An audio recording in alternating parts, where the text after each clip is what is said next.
Sveiki visi, šiandieną vėl apie Martingale'ą. Aš praeitame video pristačiau, kaip iš mano perspektyvos apsimoka įeidinėti į pozicijas naudojant Martingale'o sistemą. Dabar nurodysiu, kaip jisai yra naudojamas, sakykime, kaip jisai yra paplitęs. Tačiau man šita interpretacija nepatinka. Galbūt kam nors patiks, galbūt nepatiks, tačiau reikia žiūrėtis, reikia bandytis ir rasti tai, kas tau patinka. O kai randi Forex'e, kas tau patinka, pasistatyti savo edžą aplink jį antiek tvarkingai, kad finale, sakykime, gale mėnesio ar gale metų, tu būtum pliusi, kad jau galėtum save laikyti profitable traderiu. Taigi varom pasižiūrėsim. Dabar daleiskime, vėl grįšim prie to pačio aukso ir turime mes, tai paimkime kažkokią zoną, ne? Paimkime mes kažkokią zoną, kad būtų paprasčiau skaičiuoti 20 baksų, ne? Šituo atveju. Tai dabar mūsų enteris, daleiskime, pirmasis enteris bus ties šita vieta, kas būtų 55. SL'as pas mus bus 20 baksų, kas duoda mums nemažai paskirstimo, tai paimkime, ne?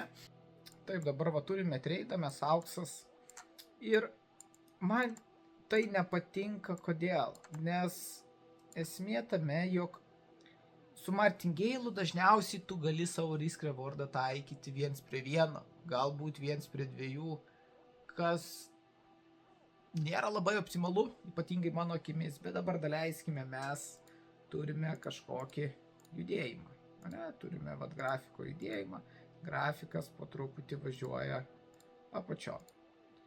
Čia suvažiavo apačion, čia vėl pradėjo toliau leistis į apačią ir tada nuvažiavo viršun. Martingale'o sistema dabar taip yra, kad tu vis papildai savo pozicijas. Bet dabar, jeigu mes turime, tarkim, vat, mūsų SL'ą, kuris yra 20 baksų, mum įeidinėti, jeigu norime 10 pozicijų, mes turime eiti į treidą po 0,1%. Nu, taip optimaliai šnekant, ne? Tai reiškia, jeigu turime 10 pozicijų, mūsų SL'as 20 baksų, tai kiekvienas įėjimas yra kas 2 baksus. Nu, tai va, daleiskime, bus šitas pagrindinis, tada vėl einame toliau 53. Vėl judame toliau PM1.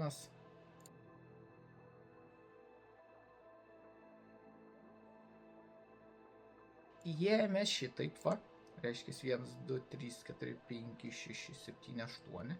Turime 8 pozicijas, su kuriomis mes įėjome būtent į tą pačią poziciją, kur yra taikomasi nueiti iki take profito. Esmė visa dabar daleisime, kad va šitaip irgi grafikas judėjo, šitoj vietoj, kol jisai leidosi, mes vis dar pirkinėjom, vis tiek reikia laikytis taisyklių, kad kažkurioje vietoje pas mus turi būti SL'as. Reiškia, šitoj vietoje mes turime SL'ą, kurioje paneigiama mūsų strategija ir bendrai paėmus, tu sutaupytum, jeigu tu nuo šitos vietos įeisi su 1%, SL'as reiškia 20 baksų, take profitas 20 baksų, čia yra kvaila pozicija, visgi RR'as 1:1, kas yra, nu, prastas labai dalykas, ypatingai traderiams, ypatingai day traderiams ir swing traderiams. Tie, kurie skalpina, ten truputuką kita istorija, bet šiaip kas paėmus iš day trado, tavo RR'as turi būti didesnis. Todėl man ir nepatinka būtent šitas va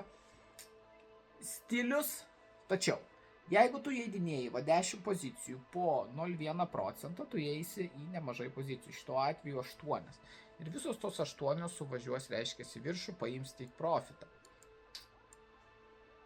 Preliminariai skaičiuojant, vat jeigu nuvažiuoja ir visos pozicijos buvo atidarytos po 0,1 iki pat apačios, tu maždaug turėsi apie 0,6% minusų, kas nebūtų visas grynas 1%.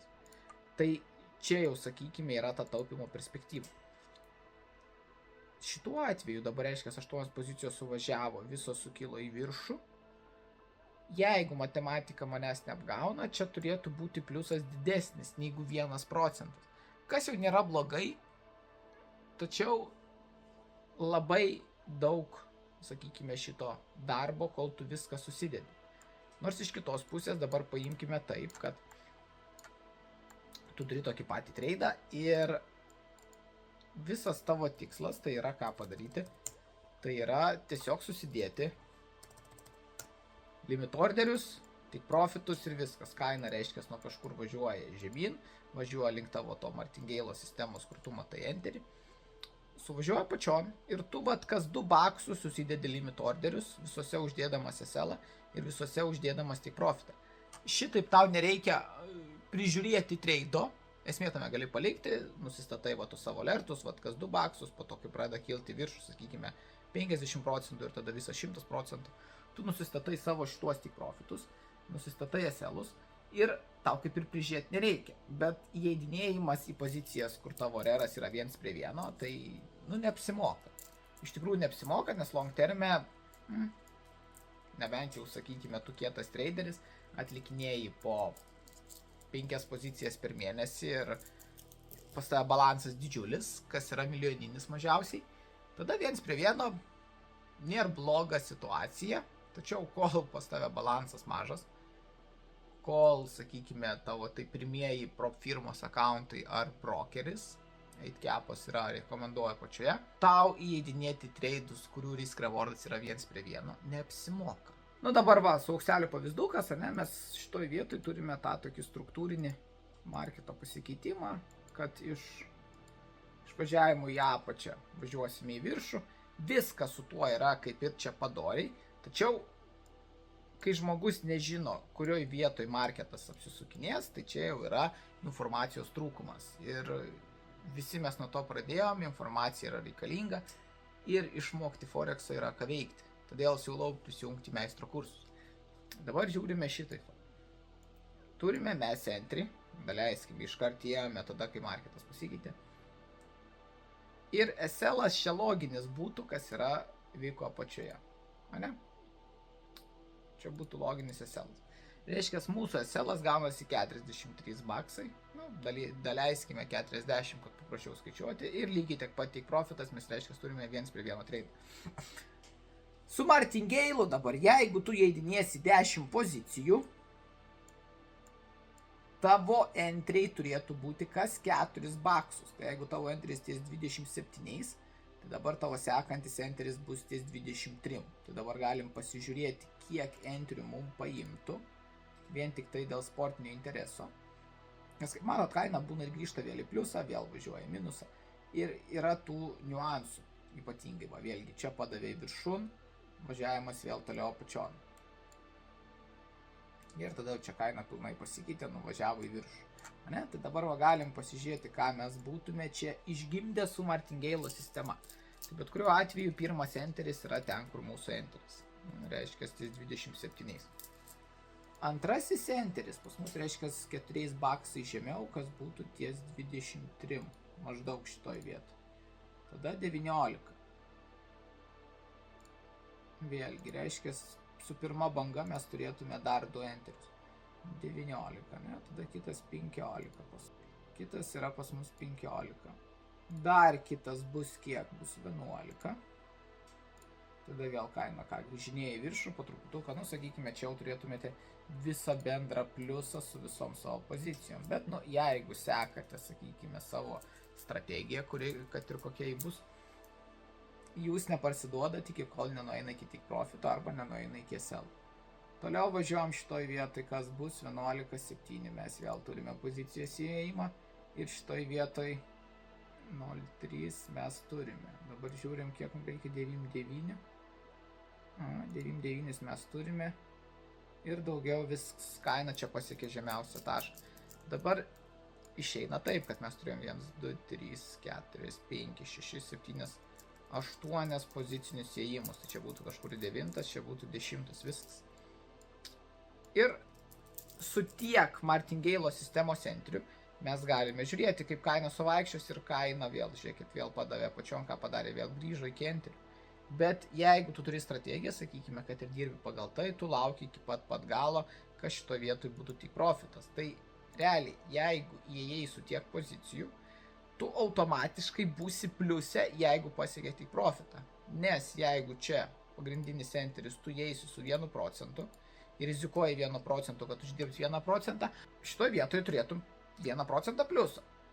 Dabar su Martingale, kai mes to enterių priėjom, iš tikrųjų, kaip matot, tai yra to enterių nemažai.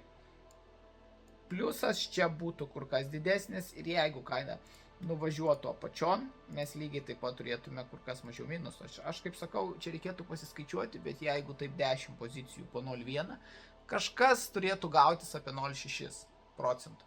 Tai profitas irgi reiktų pasiskaičiuoti, bet virš procento mes čia tikrai uždirbame. Tokiu atveju jau kaip ir 1:1 treidas nėra blogai, jeigu tu įeidinėjai būtent šitai. Nes tada bent jau pliusas yra kur kas didesnis negu tavo minusas. Tai vat čia yra visas kabliukas. Nes, daleiskime, 0,6 gaunasi minuso, čia vis tiek gausis 1,2, jau tu kaip ir turi teorinį 1:2 risk rewardą. Kas yra patenkinama ir kas yra priimtina day traderiui. Mano akimis, mano pamastymais. Tai va, tikiuosi supratot. Visa šita sistema yra paprasta. Aš kaip įeidinėjau yra nurodyta praeitame video, kartais einu taip, kartais ne. Tačiau toks įėjimo modelis, jisai man nelabai patinka, sakykime šitai, plus aš nedirbu su valandiniais grafikais. Tačiau iš valandinio grafikų galima tikrai rasti gerų pozicijų, galima rasti tikrai gerų įėjimo Martingale taškų ir tu jeigu tiesiog susidedi limit orderius, tau čia užtruktų šitas orderis jo porą savaičių gerų, kas vėl yra minusas. Tačiau, finale tu turėtum plius. Tai va, hibridė, Martingale'as yra pozicijų dapirkinėjimas. Svarbiausia, sakau, susidėlioti, kiek tu rizikuoji per trade. Rizikuosi 2%, susirasi SL, gali pradėti susipirkinėti po 0,2. Esmė tame žinoti, kokia tavo rizikos tolerancija. Jeigu eisi vabam, tai, bus problemų. Sakykime, netoks mūsų darbas. Mūsų darbas yra rasti gerus entry taškus, su jais įeiti ir nuo to uždirbti. Minusas yra dalis žaidimo, nuo jo nepabėgsi. Todėl kaip ir visados. Mokomės, dirbame ir judame link bendro tikslo. Uždirbti $. Bye bye.